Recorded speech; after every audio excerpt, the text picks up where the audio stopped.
হযরতে ইয়াকুব আলাইহিস সালাম উল্লেখযোগ্যভাবে ওনার থেকেই ধরা হয়।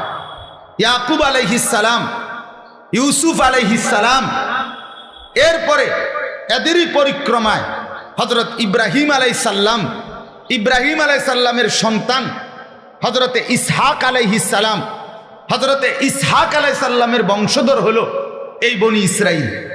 হাজার হাজার নবী এই বনি ইসরাইল, এদেরই পরিক্রমায় হযরত মুসা আলাইহিস সালাম, হযরত ঈসা আলাইহিস সালাম, এই বনি ইসরাইলদের নবী। এই বনি ইসরাইল সেই ইয়াকুব আলাইহিস সালাম থেকে শুরু।